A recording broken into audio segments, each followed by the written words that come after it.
top stars from Hollywood and from all over the world to entertain you on a giant screen with the few colorful motion pictures you've been hearing about and reading It's about. showtime, folks. Enjoy the show. We're delighted to have you with us. They're driving theater. You'll find something to please you to add to your evening's enjoyment. Is pleased to bring you our feature presentation.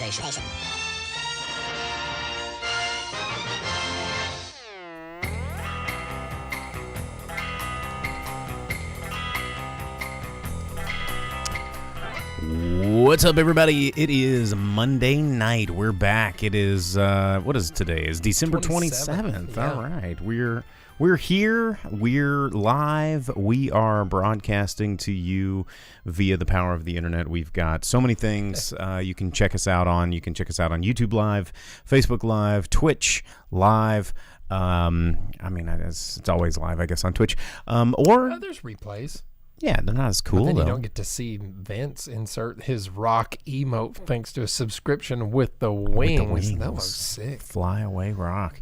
Or you could just download this wherever you get your podcasts. So if you're listening to this later down the road in audio format, we thank you as well. Already some shout outs. Adam over there on the YouTubes, Vince over there on the Twitches. How's it going, guys? Thanks for tuning in. It's the holiday weekend is over. It's done. We made it through. We saw almost all of the big Hollywood studio releases for Christmas. We're going to be talking about The Kingsman. We're going to be talking about The Matrix Resurrections. We're going to be talking about the Licorice Pizzas. We're just going to be talking about movies and movies and movies. The one thing I didn't get to do is watch any of the new Karate Kid season. Oh, did it get dropped? I think Cobra Kai came out, didn't it? See, I'm still catching up on Witcher season 3. I got distracted by part 2 because I got distracted by Lock and Key, which I don't know how I missed that one. That was a lot of fun. Tony says, hello. Heard you had a moving picture to tell you guys about, and we are going to tell you about 3 moving pictures. It's going to be a full show, just like Vince said. And happy holidays to you as well, Adam. And speaking of holidays, we've got our fruit and nut cake here that we're going to be enjoying and splitting here on the show. Anna Marie's Gourmet Nut Cake. For those of you that love to tune in, we've got a delicious gourmet nut cake. We'd be nuts because of all this cake. Or something to that effect. It's brought to you by the Drive-In Speaker Box or something. I don't know. How do ads work? How do we get paid for saying stuff like this? You have to contact the company first. Anna Mary, if you're watching, give us money. Actually, they're from Huntsville, Arkansas, so she's probably racist, and we shouldn't eat these. That's Harrison, not Huntsville. That's generally associated Pretty with close. And, Pretty close. This is local, dude. So that's. I know. Yeah, don't hate on our local viewing audience. Well, then, Aunt Mary, maybe you are watching. I don't know. But it is a gift giving season, and you had already given me your gifts, but I was like, I'm going to give you yours on the show because that's fun. So let me reach over into my bag and give you one of 2. One of 2. So this is one. That's a big puffy bag. It is a big puffy bag. Am I supposed to pop this open in front of all of our? Yeah, you gotta open it and you gotta unwrap the magic. Vince says he's been to Huntsville, Alabama, and plenty of races there. I know because I lived in Decatur as a child. Be careful, don't break it. Velvet Santa says get some Manscaped and keeps the sponsorship. Yeah, we need to. Shave our balls and be like, well, let's just talk to you. How do they know that you really did it? I don't know. That's a different stream. If it's a severed head, Velvet Santa's going to be very upset. I will show the audience. I see why you wanted to give it to me on this show. It's a pillow. Yeah. For your... just a boy who loves anime and ramen. Then you can have it on your couch. Wow. And when you're sitting there eating ramen, it's just the best when the gift's a personal attack. Well, and here's one that is not a personal attack. An elf costume. Yeah, it's a couple of elf hats. No, it's wrapped in elf hats. I didn't think you had that one. What? Yeah. Okay, sick. So before I unveil this, I was just talking about this at my family Christmas yesterday. We got together with the extended family, and someone else had found some of these, and I was like, yeah, I found this one and that one. I really hope that this one exists, and this is one of the big ones that I was like, I hope they make this one because I want it. It's the Riddler. Frank Gorshin Riddler. That is sick. So you're lucky because I bought my uncle the Batman and Batmobile, and when I was looking around, I saw multiple others. That was only one of those, and I got that one. Yeah, I was like, so Jake me and doesn't David have had one. talked about it too. So that's the whole thing. I found the Funko, or McFarlane is doing these. Mm-hmm. So McFarlane has gotten the mold and the licensing to make the 60s Batmobile. And it's the same one I played with at my granny's house when I was a kid, like the 1960s Batmobile toy. And they've replicated it exactly. But they also have Adam West Batman, Burt Ward Robin, and the Cesar Romero. They got a bunch of versions of them wearing like swim trunks too, which is Yes, I got that one the other day. I got Batman in swim trunks and Joker in his like Ninja Turtles bandana.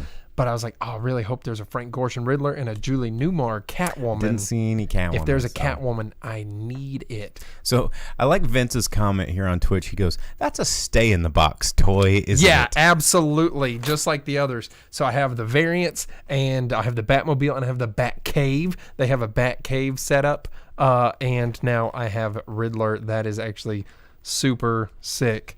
Thanks, dude. You're welcome. He's going to go next to the other ones to never leave the box. The best part, though, is if you ever do open them, they have these little sound effects that you attach to their arms. And so you can have Batman punch the villains, and it goes, wham, blammo. Socko. Yeah. Well, there you go. That's sick, dude. Very cool.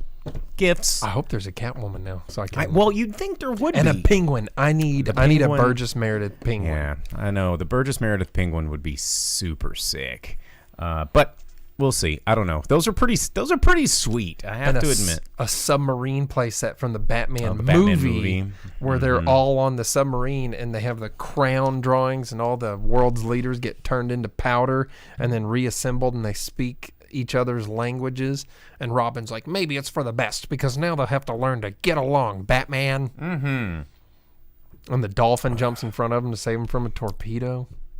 Speaking of dolphins saving things, I rewatched Johnny Mnemonic the other day. I forgot how well that movie holds up. Not only is it amazing 90s internet, which is like my favorite genre, like 90s cyberpunk internet, but it's so relevant. I mean, it's based on a William Gibson short story, and he wrote Neuromancer back in 1979 or whatever it was, and now I rewatched Johnny Mnemonic. It's like, my God, that movie holds up better now than it did then. You think so? I think so. Well, because so many of the stuff is more relevant now about corporations taking over and holding the cure from a population of people that are dying from a pandemic and trying to make money off of it. And, we're all tapping into electronics. And it's like, oh, man, this is way more relevant now than it was in the 90s. Hannah says, why do the sound effects attach to the arms specifically? That's what I was just looking at because I read that comment and everything. It's because they hit them. Biff, bam, pow. But Velvet Santa says, my brain needs more gigabytes. I want to say it was like 320 gigs or whatever. And Johnny Mnemonic, it was not very much. Well, I mean, that's still a lot that's more than a thumb drive these days. Yeah, but they've done, scientists have done research on like how much data. Oh, our brains could hold everything. Your like cells and stuff contain your like DNA and all that. It's Not to turn this into Science Friday, but I was listening to Science Friday, and they were talking about how DNA data storage is something that a lot of people are experimenting on right now. And of course, this wouldn't be like real. It'd be artificially created DNA, but they're talking about how much information is kept in the double helix and the nucleotides of DNA, and they're saying that like of all the world's like computing and data centers and all of this kind of stuff, we could hold all of it in a handful of DNA than all of these data centers all over the world with all these powers. Well, and at one point in time, they also said it was impossible to fill a gigabyte. So, and also once upon a time, they were saying that the Sega Genesis blast processing was as good as it was ever going to get, which is. So, I mean, there's some probably truth there. Sounds like Matrix, or there's another one. Like that I just had in my mind, and I can't think of it now because mine can't hold that much information. It's too full of virtuosity, lawnmower too much man, nonsense, all that good 90s internet. Hack the planet. Oh, Voyager. The ship Star has Trek. the ship has like the living. Oh, it has the biometric gel. Yeah, that stuff's pretty cool. But yeah, the secret's in us, guys. We're gonna be wet wired. Isn't that what they call it? Like in the cyberpunk, we're gonna be cyborgs, much like in Alien. Like Bishop. Where's our? We got Bishop. He's right up there. Everyone's gonna start spitting milk. That's Bishop. When they get punched or cut in half, just spit. Like purple milk or Luke Skywalker milk or whatever. No, that was from titty milk. Yeah, walrus. No, teats. Like in the first Star Wars, where they have those like tall Tupperware Collins cups, and she's like putting rutabagas or something in like the Mr. Fusion from Back to the Future, and it's going and like milky goo comes out, and they sit at the table. Like I don't know about you, but I'm always fascinated by movie food, especially fantasy movie food, like Hook movie food and Star Wars movie food. Dude, and anything Hook. Studio Ghibli movie food, anime movie food. Like dude, movie food it just makes you want it in a weird, like anything that Miyazaki has drawn is delicious. Like in the way that he draws food and eggs, the way that cartoon meat always looks, because it's like not real and it's perfect. The bone and just the slab of meat, and it looks like the best thing. It's so good. I just want anime food. Vince says, speaking of titty milk, I found out over Christmas that my mom has seen Empire and Jedi, but not A New Hope. Good grief. Let's see. Velvet. Skip the boring one. Go straight to the action. Gee, Mom, you sure know how to hydrate a pizza. Yeah, that dehydrated Pizza Hut pizza in Back to the Future 2 looked so good. This and big. Adam's like the Hook neon food. And for the longest time, like that's the first time you ever hear or read or see Thudbutt's name. Like they never refer to him as Thudbutt, except for on the wheel of cheese that's going over the panoramic like buffet table that they imagine, and it has his face. And for the longest time before, because the first time I watched it was on like TV and then VHS, and so I used the VHS to stop it, and of course it's not like a crystal clear picture, and it looked like Mudbutt, and I thought his name was Mudbutt. I'm pretty sure that one kid says it in the background, but it's covered up by like Thudbutt. Yeah, but I always thought his name was Mudbutt because I stopped the wheel of cheese. And it might be with all that imaginary food they eat. It looks like Mudbutt. Yeah, it's all goop. Hannah says, what's your take on Quentin Tarantino movie food? And then Vince follows up with, that Royale with cheese and $5 milkshake looked great. Quentin Tarantino's movie food, I mean, it's based in real life. Like, I think, fantasy movie food has a whole different sort of allure to it because it's exotic and you can't eat it even though you want it. Or it could be like Empire Strikes Back, where it's just a compressed stick of wood grain or whatever desert that grain. Was. Yeah, it's not even good enough for a guy that's been trapped on a swamp planet for 30 years or whatever. It's just like got back from Tashi Station and he just wants a cold glass of like dirt milk. Nah, I mean, yeah, I kind of want it. Like, I mean, I've never had it. It's the allure of the unknown, It's fun. I don't know, but Quentin Tarantino, it's all real food. It's not like a Royale with cheese. It's just a quarter pounder, dude. And France and McDonald's is gross, except for their fries and nuggies. Their burgers hadn't been good in a long time. Vince said, sorry, it was the burger at Jack Rabbit Slim's, not Royale. Jack Rabbit Slim's, was that the diner that they were sitting into? And he was like, yeah, get the wallet out. It's the one that says bad motherfucker on it. I don't know. I don't like Tarantino movies. Well, Tarantino... How would it stack against a movie burger and a movie shake from the View Askew universe? Good Burger? Oh, nothing's going to be better than Good Burger except for Mondo Burger. Welcome to Good Burger. But then they find out that Mondo Burger is super processed, and that's gross. Or what about the Leaning Tower of Cheesa? Or anything from the Goofy movie? Like, Goofy movie food looks really good. High Dad soup makes you sad. High Dad soup. Oh, my God, that does make me sad. But the cheese on the pizza, though? Mm-hmm. When they're at the Mermaid Hotel? Yeah. All right. Vince has never seen Good Burger. Well, you're not missing much. What? I mean, it's okay. Bro, Keenan, it has Abe Vigoda. It has George Clinton in it. It's all right. It's all right. Well, is there any news that we should be talking about? Not that I know of. I mean, it was a slow news week. I skimmed. Spider-Man's making tons of money. Big news. Yeah, I skimmed the news this week, and not a whole lot of humongous stuff because it's been Christmas week. Really, the news is the fact that Spider-Man made a lot of money. A lot of people went out and saw that. I mean, everybody's going, theaters are back, baby. I mean, the theaters this week, the box office this week, the top 3 movies combined made over $115 million this weekend, which is very huge. Spider-Man crossed the billion mark. It Worldwide. Yeah. Billy. Velvet Santa says West Side Story officially a box office bomb. You don't say. Could have saw that coming.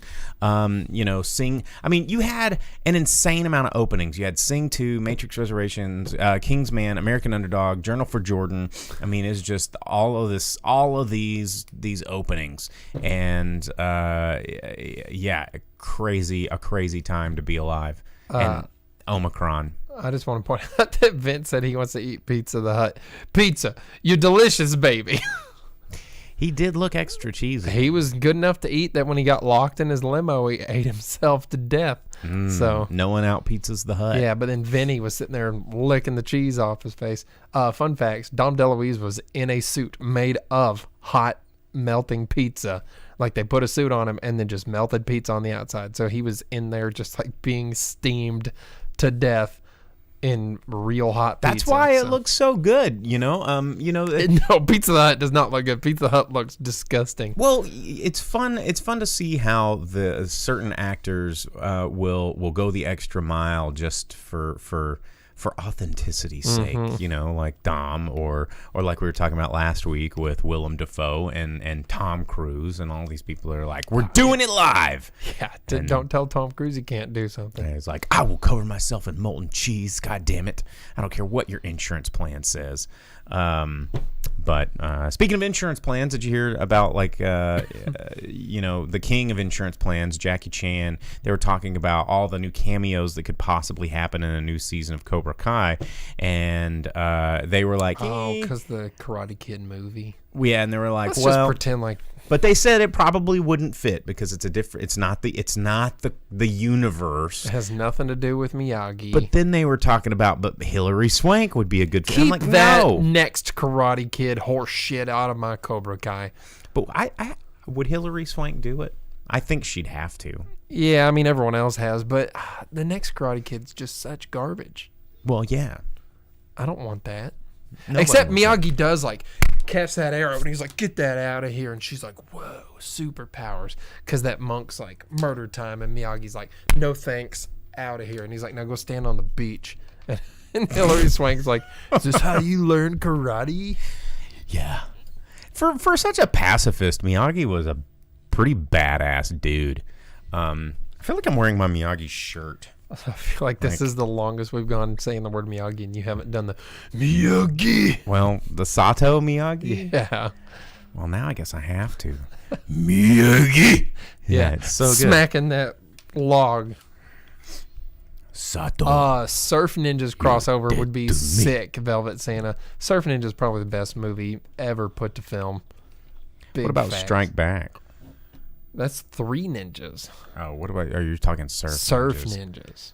Oh, man. Quan Su, dudes.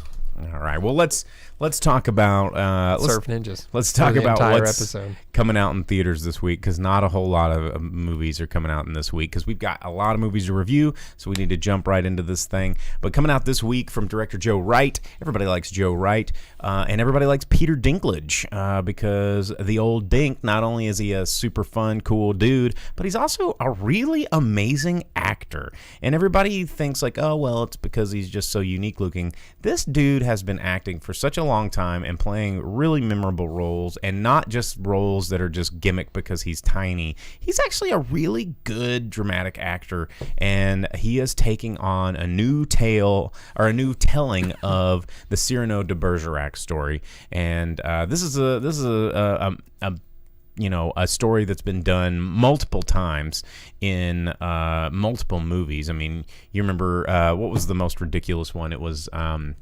Roxanne, I believe, was that with Steve Martin, and he actually had the big dumbass nose, which just was silly. But I like how this one they're using, a different, physical abnormality to tell the story that's not like this humongous schnoz that was in the original. But this is also a period piece. Roxanne was not. Roxanne was set in modern day, which was like the late 80s or early 90s. I can't remember when. But this looks pretty good. I mean, Joe Wright's he's a pretty competent director. I think visually it's going to be a lot of fun. And if you're into this sort of drama period piece and tale of classic romance, then yeah, you'll have a thing to watch. But that's really all that's coming out, because there's so much in the theater right now. So many movies that they're wanting to have a little bit of breathing room. Licorice Pizza got a wider release. You've got all of these different things in theaters, and they got to have those a little more soaking time, air them out just a little bit of air out. Just get them. But that's what's coming out this weekend. You can check that out. So with that out of the way, let's go ahead and start reviewing the movies that we saw this week, because we've got a bunch. And I think I'm going to just start with The King's Man, and then we'll turn it over to you for Matrix, and I'll finish it up with Licorice Pizza. The King's Man, of course, like many movies that took place are filming in 2020 have been pushed back. Velvet Santa saying with on-demand services, movies is really bring it to get me out of the house, which is sad, is really, really sad, because I think that it's going to cause a really detrimental sort of trend in filmmaking, where people are not going to make interesting and challenging movies, because that same mentality, they go, well, we got to just blow it out of the water to get people into the theater, because everybody doesn't want to put their shoes on now, so we're just going to make the dumbest, lowest common denominator, clickbaity bullshit. No cerebral anything. Nope, we're just going to put all the Spider-Man in it, because that's what you want. We're just going to fan service your freaking shoes on. That's what we're gonna do, and we're and the thing is like, we're perpetuating by watching all these things on demand, and by not going out, we're perpetuating this causality of movies that we all hate. Like, we're like, why don't they make better movies? It's like, well, because you're sitting at home streaming them. You're not going out and throwing money at the theater, and they're just gonna churn out the absolute lowest common denominator, because that's the only thing that's gonna drag people out of the theater, and we're seeing it right now with Spider-Man. I enjoyed Spider-Man. I really did. Is it an intelligent movie? Absolutely not. Did it make me think? No, it did not. Did it sell me a bunch of popcorn? Absolutely. Did it sell an entire world a bunch of popcorn? Absolutely. Did they plan on making this like brilliant overarching storyline over 20 years of Spider-Man? Hell no. They looked at the floor. They looked at all our toys on the floor and go, fuck it, put them all in there. And they're like, they like all this shit, put it all in the same movie. And then they're going to go, Bwah! And that's exactly what we all did. And, they're doing it with Matrix. They're doing it with Fast and Furious. They're doing it with everything that you think that you like. They're just going to go, well, now that Spider-Man did it, we're just going to go collect all the shit that you liked, and we're going to put it all in one movie, and then we're going to get your money, and then we're going to have to figure out how to do it all over again. And The King's Man is a little bit different because this is a sequel to what was becoming a somewhat popular franchise with, Joel Egerton. And this goes back and is like the, origin story of... But his first name is Joel? Is it Joel? No, I'm thinking of what the other... Something Egerton. I'm thinking Joel Edgerton. I don't have notes. This is all off the top of my dome, you guys. Anyway, it's Matthew Vaughn going back to sort of the start of this, where it follows Ray Fiennes, who I'll watch him in any movie, as Orlando Oxford, the original gentleman. And this is taking place at the sort of precipice to World War One. Oxford's not brogues, bruv. It's true. There you go. They're not rogues. And it takes a place right as World War One is about to start, and everybody's heard the story of Archduke Ferdinand getting assassinated, and it started World War One and got all this kind of stuff. And this plays with this realism of what happened in reality and says, okay, let's make a hyper exaggerated reality out of all this stuff. If there's more fun, shadow works going on with a secret evil villain association and all this kind of stuff, and you get some really interesting performances from Riz Ifan. He plays Rasputin, which was probably the most engaging performance of the movie, even though he's not the main villain. This movie, it kind of sidetracked me because the trailer was trying to sell me a third Kingsman, which is like the way that the original two went, which was kind of over the top with Samuel Jackson blowing people's heads up into streams of confetti, and it's over the top, full of sexual innuendo and tongue-in-cheek jokes, and kind of turning, all of the 007 tropes on its head. And this one's like, no, let's do kind of a larger-than-life period piece about the start of World War One. And there's some serious tragedy going on in here. There's some stakes that are relatively high. There's not as much humor as you'd think there would be given a Kingsman film. And it starts to deal with a lot of different things, like I think a lot of movies feel like they have to, about sexism and racism and gender equality and all of these things that are in every single movie right now. In the 19-teens. Right, and sort of correcting the lens of history, and I say this because The Kingsman makes a movie about the 19-teens as if it's 2021, whereas Licorice Pizza, which I'm going to be talking about later, makes a movie about the 70s. And everybody's pissed off about it because it's like the 70s. And everyone's like, no, you can't say those things. They're bad. But, I'll tell you right now, in the 19-teens, a lot of stuff that happened in The Kingsman would have not been the way they happened in The Kingsman.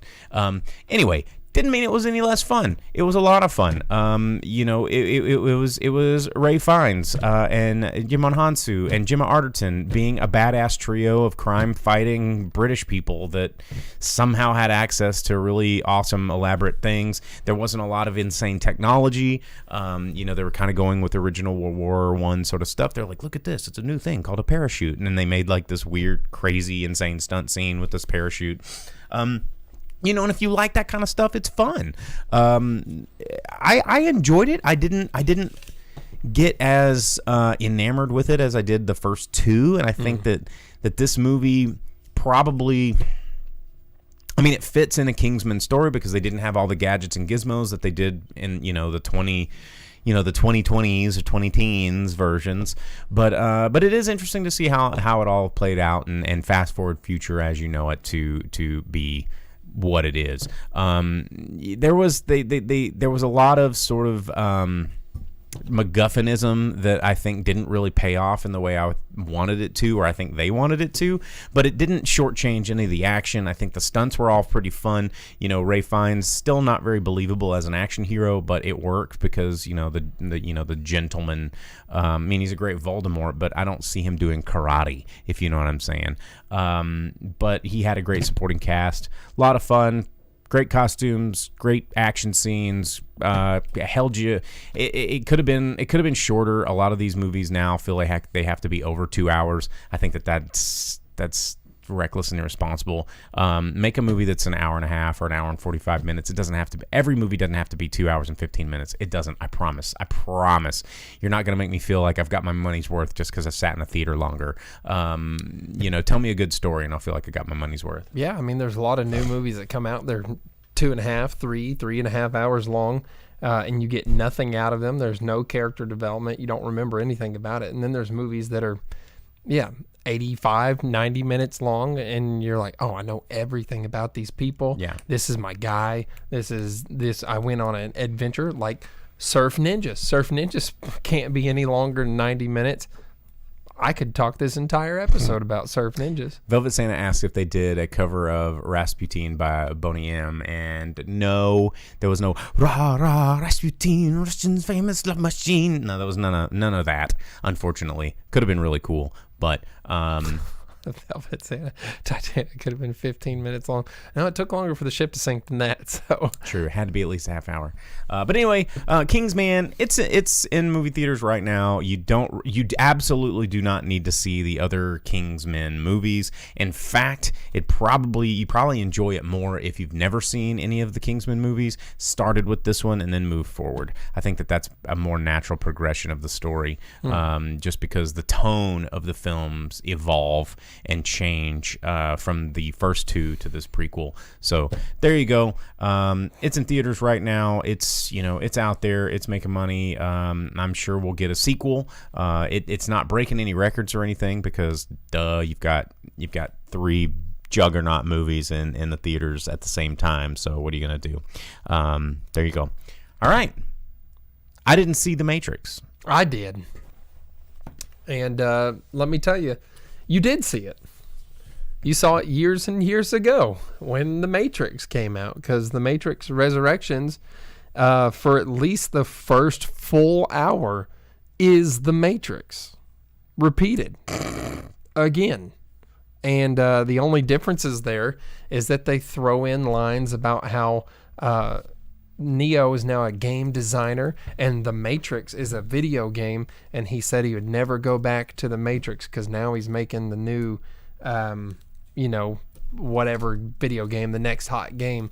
But Warner Brothers, the parent company of this video game company, comes down on him and says they have to make more Matrices, despite the fact that Keanu Reeves said he would never go back to The Matrix. I mean, Thomas Anderson. How meta is this? It is. It is exactly very much so. Yes, it is meta, the movie, and the whole thing is they have lines in it about how people like, well, The Matrix is a video game in this, and it has the story of the first 3 Matrix movies contained within the video game of The Matrix trilogy video games, and they're like, oh, well, people said this about it, and people said that. People said it was a Jesus story. People said it's about trans whatevers and stuff. Like, they just call themselves out and their product. In the movie. In the movie, yes. There are explicit lines about that, as if Wachowskis were like, oh, we didn't really like that Path of Neo video game, Enter the Matrix or whatever. They're like, it kind of really made us upset because it wasn't us and people liked it better than the movies. So let's just shit on it for 2 hours. And they're like, I like that idea. So they do that. Jumping shark, man. Yeah, they talk about all the fan theories and how they hate all of it. It's just basically... the whole thing is just excessively meta. And then at one point, they get into the Matrix, and there's these raggedy, nasty people, and they're like, oh... the fans. Yeah, exactly. They're like, oh, the leftovers from the old Matrix. Get out of here. No one wants you around. And that's the whole... And then one of them just starts shouting out at them how... because there's a new Matrix now, right? The Matrix was re-uploaded and things changed. So that's why the characters that you would remember aren't there anymore, because they were purged with the old Matrix. It's like a South Park episode, really. Like where they get rid of Officer Barbrady and like, get out of here, Barbrady. South Park doesn't need you anymore. And in the show, they're meaning South Park the town, but they're explicitly saying South Park as in the TV show doesn't need that character. They do the same thing here. But those characters, there's one that leads them and he yells at them, it's your fault, Neo, for this new Matrix where there's texting and Wikipedia and Facebook and movie reboots and sequels. It's all your fault. Like, they straight up say this. And he calls them at the end because he skitters off at the end, right? He doesn't get killed, and he refers to all the characters in the new Matrix as a sequel franchise spin-off, and just like hisses at them and runs away. That's kind of the whole time you're sitting there, and then it's Neo's journey to be saved for the first half, and then his quest to rescue Trinity for the second half, and all it is just an excuse for them. But isn't that what happened in the first one? Yeah. So why isn't Lawrence Fishburne in it? Because he stayed alive as mayor of Matrix Town? Yeah, of the city where the humans lived and did their orgies. Oh, the rave scene. Yeah. So he stayed to be mayor of that because humans and so he didn't tap back in. Yeah. So he just died from growing old because this takes place 60 years after Matrix 3. So, okay, but when they're in the pods with the shit in their head, yeah, does that keep them alive forever? The robots reconstructed Neo and Trinity. Oh, so they got they got the things like in Futurama, the little worms. Yeah, kind of. The Matrix doesn't work without Neo and Trinity, and you have to have both of them for some reason, or it's super dumb. And it's just the Wachowskis talking about themselves and being self-referential and calling out fans for liking the Matrix. McLean says because he was the only plot of the Matrix Online games that anybody liked. I forgot Matrix Online existed. Path of Neo's the good one.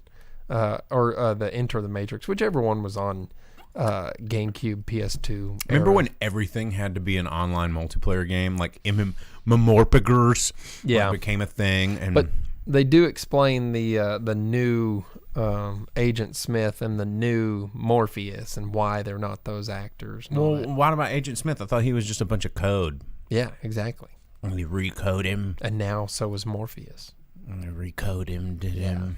It's dumb. I mean... So I've heard some good things. I've heard some people that really liked it. It's a clip show, though. The first half of the movie is a clip show of the old movies. They're just like, oh, remember this? And then it's like, it's either literally projected in the background and like, this is scenes from your video game that's actually real life. Or it's Neo in his head seeing the things happen. Whoa. Yeah, so it's a clip show and self-referential call-outs. That's the whole movie. That's the entire thing. And then it turns into the Fast and Furious where... so was it better than the other, like the part 2 and part 3? It is better than 2 and 3. Okay. Because that's what I've been hearing. Everybody's like, well, it was better than 2 and 3. But herein lies the turd milkshake and turd sandwich conundrum. About 2% of this movie, you need to have watched 2 and 3 to really get what's going on, because there is a guy that's like an architect. There's a new architect, right? Mm-hmm. And the key master's doors show up, but there is no longer a key master. Adam says they took some risks most reboots don't. Elaborate. Yeah, but I mean, it's a very, very soft reboot. Like, they basically they tell you it's a reboot.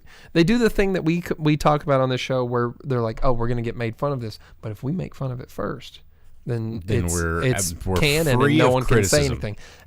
You sit through that for 2 hours because you're like, well, this is stupid, and they're like, hey, this is stupid, and you're like, oh, well, yeah, they know. And that's it. I mean, they straight up call out Warner Brothers. They talk about how they're doing it for money. And then they're like, oh, yeah, it's, reboots are dumb. Sequels are stupid. Trying to continue dead franchises. Who would ever do such a thing? And you're in the middle of one. So, yeah, they say all of it so that you can't complain about it. Well. But, I mean, almost everything's better in Matrix 3. But I mean, you have to have known what happens in 2 and 3 for this one to make sense.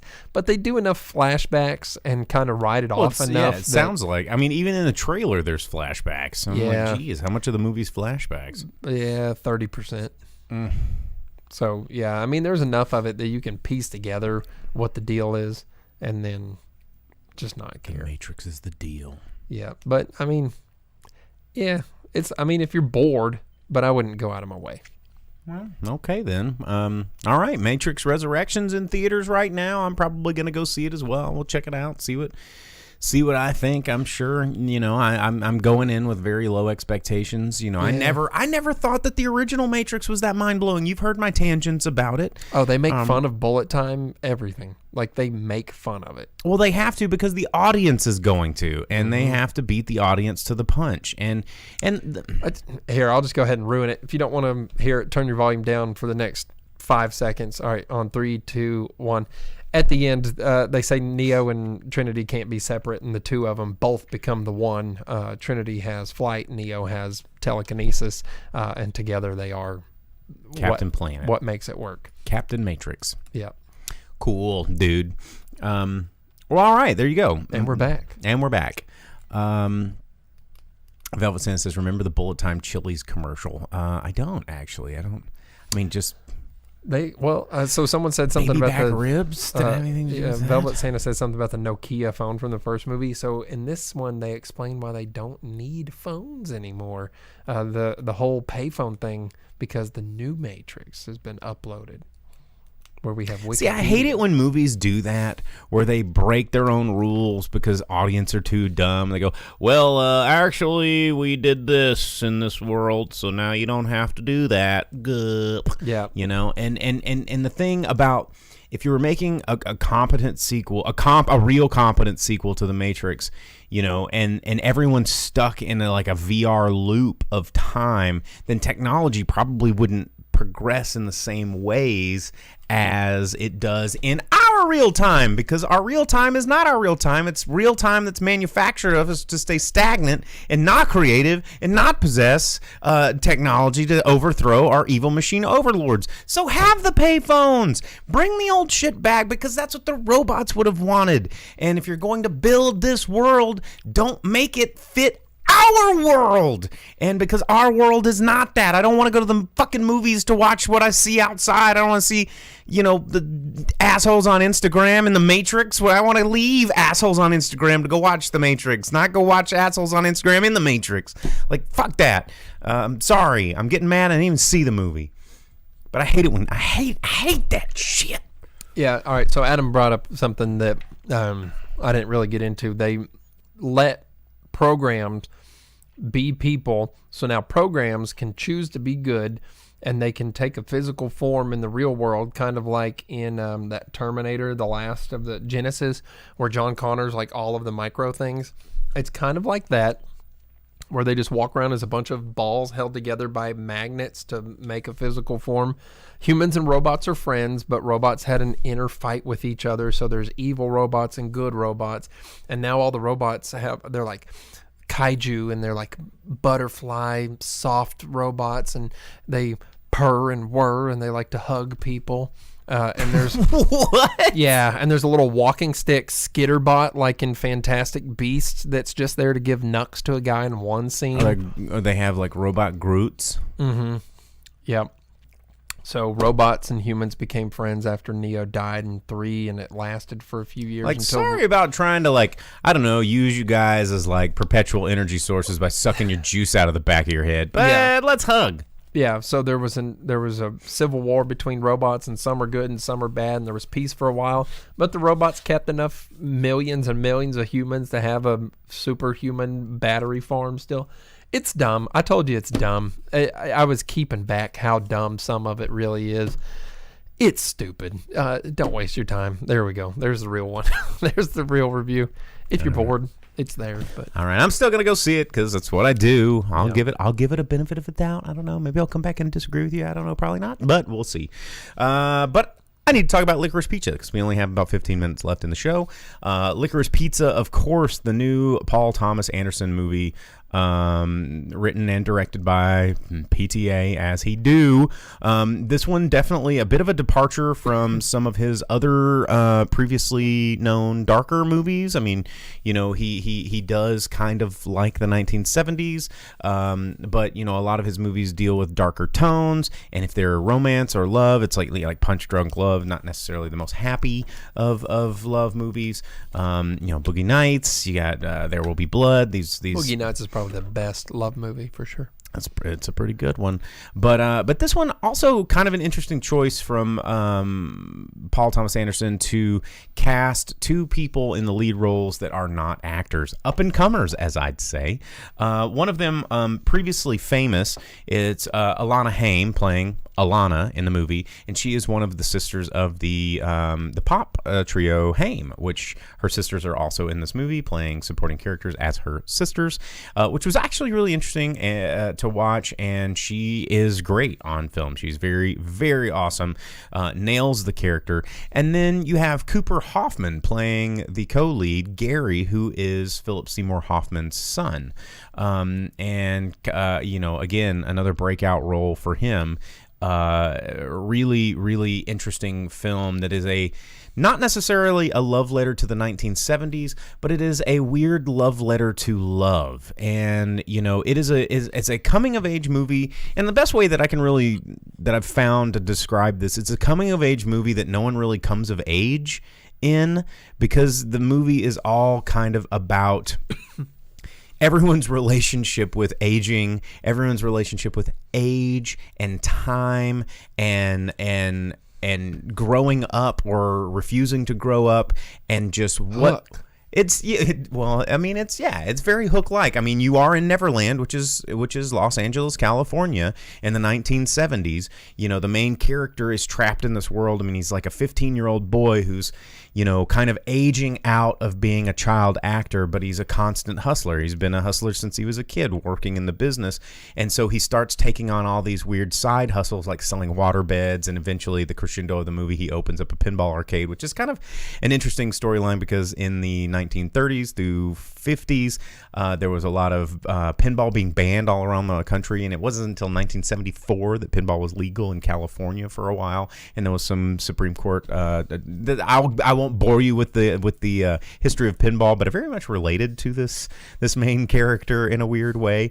But one of the things that this movie does really interestingly, that it's actually starting to get a little flack for, is turning.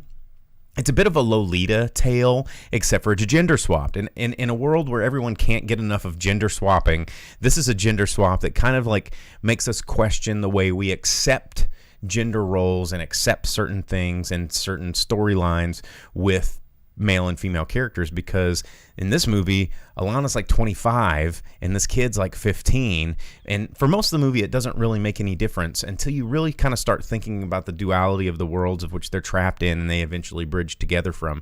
And it makes this really engaging story about a bunch of characters that are really doing nothing except for existing in this time of transitionary period of when you're a kid, when you're supposed to be adult, or when you're thinking you need to be an adult but you really just want to be a kid.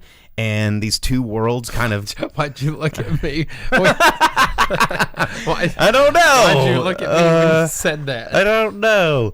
But it handles some really delicate thematic elements with a really intentional carefulness that I think has been lost on a lot of people. You know, I've because I saw it, it's like popping up in my news feed, and it goes, the National Association of somebody who's going to blow a whistle on it wants this movie banned from being eligible for any awards or anything because the age gap is disturbing and there is racism towards Asians. And it's like, he made a movie about the 1970s, and one of the characters, I mean, if you go back, and if you're into food history like I am, the rise of the American Asian restaurant, Japanese and Chinese restaurants, and then from the 1950s to the 1970s, where this food became popular in a sort of gimmick way. It wasn't even until the like late 80s, early 90s when Japanese cuisine actually became something that people took seriously in the United States. But you go back into the 70s, and there's a couple of scenes where this restaurant owner speaks in an incredibly insensitive tone that's so cringy. Like everybody in the theater is like going, oh, because he's going, oh, what you say? And you're just like, oh God, it's so bad.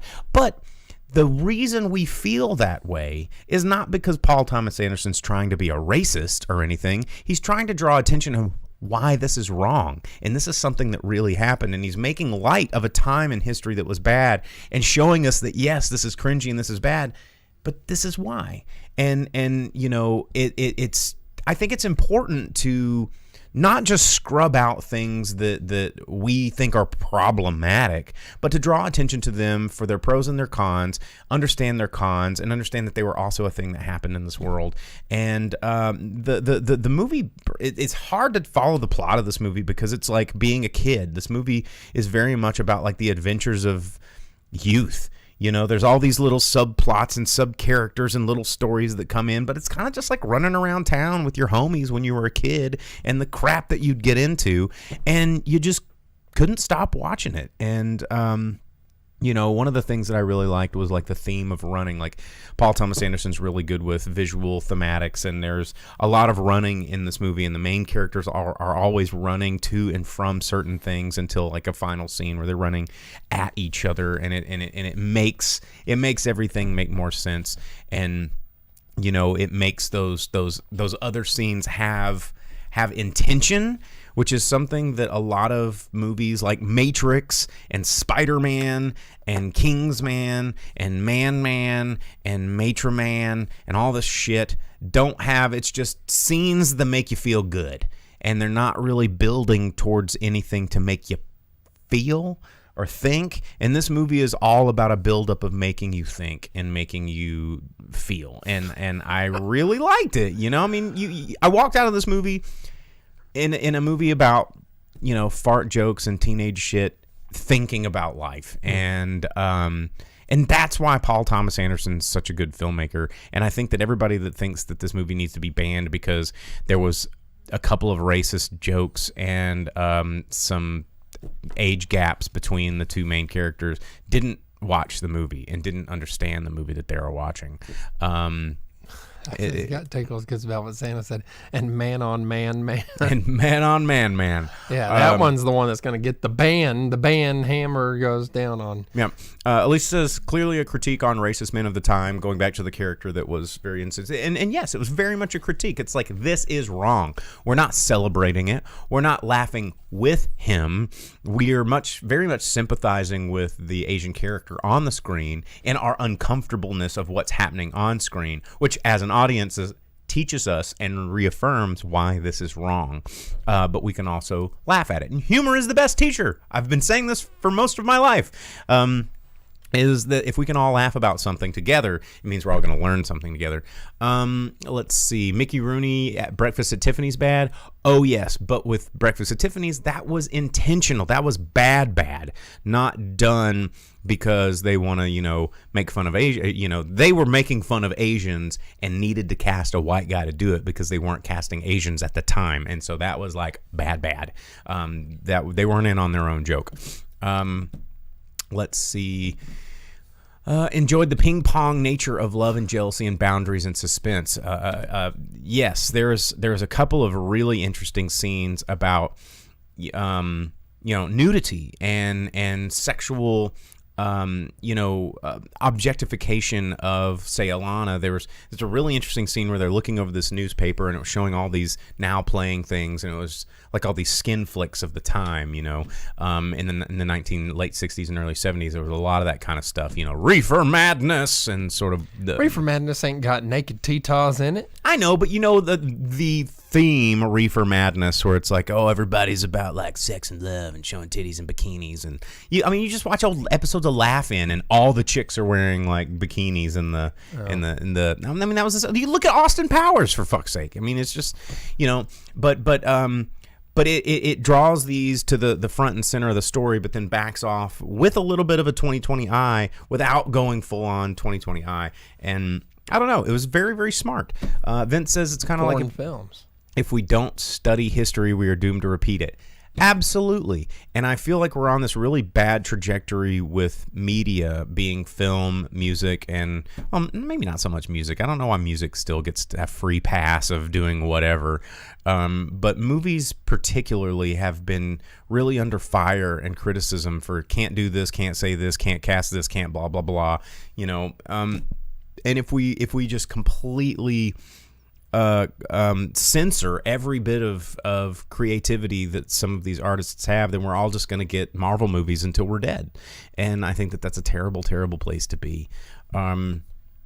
Velvet Sense says Smokey and the Bandit 3 did. I'm assuming had titties. Is that what we're talking about? going back to titties. But I think that this was a wonderful movie. It was a little long, but it didn't feel like it. I was ready to keep watching it. You had a lot of Sean Penn and Tom Waits, and you had Bradley Cooper. You had all these people coming in and playing little small roles. Who's the guy in Step Brothers? Not Will Ferrell, but John C. Reilly. John C. Reilly. You'll like this. There was a tiny, and I don't even think he was credited, but I can spot my actors. John C. Reilly played a Herman Munster impersonator in one scene, and I thought, you'd appreciate that because you like Munster impersonator. He was Herman Munster. Oh man. It was pretty fun. If they start making Munsters toys, you got to get all those. I gotta have them. And if they have a Dragula and the Munster coach, need it. But it's an interesting movie set in. It felt very 70s. From waterbeds. My parents had a waterbed. Pinball machines. Vince says he was in it. I checked. See, I knew it was him. Just for like a split second over there, being like, "Yeah, I'm Herman Munster."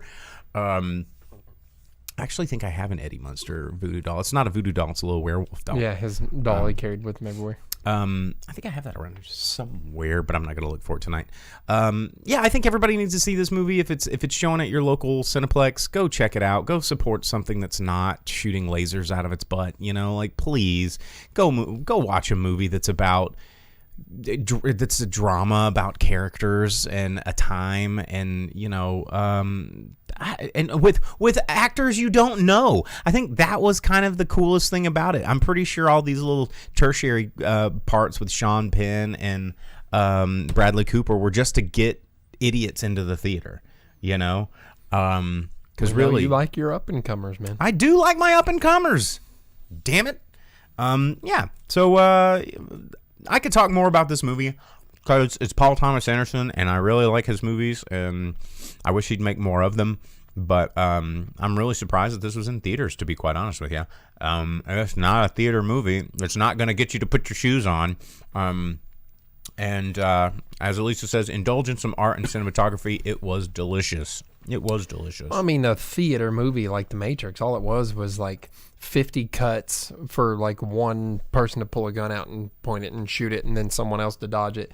And the action in it was not big screen worthy. It was very TV movie-ish kind of a thing. So, yeah, watch something like that. Well, Adam asks if it's at the AMC. It's actually playing at both the AMC and the Malco this week. I don't know. They've expanded it recently because it's been picking up steam and getting popular because it's been out for a little while. And I think that this week may be your only week. I don't know. But definitely check it out.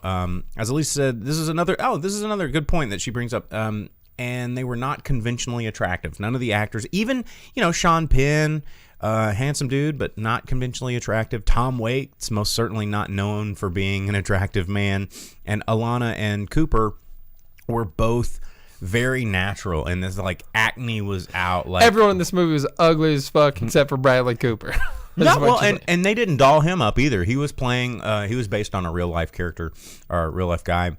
But everything just felt very natural and very real, and it had hot, kid. It really had hot. Yeah, Velvet Santa asked if Clint Howard was in it too. Did someone say not conventionally attractive? Someone call Clint Howard. Yeah. And Vince is pushing for that tier 3 up and comers emote. That's what we need, and we need the up and comers. All right, I'll delete the speaker box since nobody knows what it is, and I'll make a new emote. Dang it! Means I gotta get on Photoshop and do a little micro bull crap just for Vince. And Vince says Clint Howard was so cute as a kid. He wasn't. Watch the not. Star Trek episode where he's in it and he was cast because he's such a weird so looking. Ugly. Yeah. No. Well. She's going straight for the full blown ugly. Gosh. Yeah, he was. All right. Well, let's do a quick box office roundup before we end the show because we got to get out of here. You know what? Clint Howard looks so weird. They put him in the Fist of the North Star live action movie and said that he was one of the Wastelanders or had gotten punched in the face by Kentro and lived or something. And it like was that. just him. It was just him. Poor Clint Howard. But hey, what an empire he's built. Hey, yeah. What an up-and-comer. All right, let's go through this really quick. Number 10, 83 from Reliance Entertainment, bringing in $1.6 million in its opening weekend this weekend. Number 9, Encanto, bringing in $1.8 million in its fifth weekend release, bringing in $88.1 million at the box office. Number 8, Licorice Pizza, in its fifth weekend release, but it is only in 786 theaters. It has expanded from 5 theaters to 786. So, It's still not in a lot of theaters, but it is here in 2 of those theaters. So check it out. It brought in $1.9 million up against a relatively low budget, but has brought $3.2 million so far back at the box office. Number 7, A Journal for Jordan, bringing in $2.2 million in its opening weekend for Sony's Pictures Entertainment. Number 6, West Side Story, hanging in there in its third week with $2.8 million, bringing in a total of $23.9. Number 5, American Underdog, from Lionsgate, bringing in $5.8 in its opening weekend. Number 4, opening again, The King's Man, $5.9 million, but it had a holiday weekend bring because it got that early release, so it got $9.5 million so far total. Number 3, Matrix Resurrection, bringing in 12 this weekend, but with the holiday extended early release, it brought in $22 million at the box office. Number 2, Sing 2, brought in $22.3 million this weekend, but with the holiday extended, it brought in $39.5 million at the box office so far total. And then, again, for the second week in a row, as no one was surprised by, Spider-Man 9, All the Spider-Men, bringing in $84.5 million at the box office, so far bringing it up to $470 million domestically, almost another $500 million in the worldwide market, bringing it into nearing the $1 billion mark there. So a lot of money for laser hands, and I think that's telling of where we are. I'm surprised that Kingsman was that low. Yeah, only number 4. Yeah, that it did worse than Matrix. Yeah, by a lot. Sing 2 I get because it's a kids movie or whatever, and they've been advertising it for like 2.5 years. Well, and kids movies on a holiday break are always a surefire bet. Vince said he went back to Andy Griffith's show for Clint Howard being a cute little boy. I think you're thinking of Ron Howard. Ron Howard was the child in his brother. Andy Griffith's show. Yeah, that's Opie. I don't remember Clint Howard. He might have been in there, but Clint Howard was the crazy looking kid in Star Clint Howard Trek. was in a few episodes of the Andy Griffith Show. I remember because I watched the Andy Griffith Show constantly as a child because my mom liked the Andy Griffith Show, and so every morning when I was getting ready for school, it'd be on, and I just grew up, and it was always on. So what we're saying though is that at some point between Star Trek and now, there was a phase where he was in Andy Griffith where he was like, oh, look at that kid. No, it was before Star Trek. Oh. Andy Griffith would have been before Star Trek. Andy Griffith's like super old. That's black and white, bro. Yeah, but he was like a tiny child in Star Trek. Whatever, don't matter. Yeah. Anyway, all right. Always had a sandwich. He was the jughead of whatever town Andy Griffith lived in. Mayberry. Yeah, there it is. Yeah. Anyway, all right, guys. That's it. We're out of time.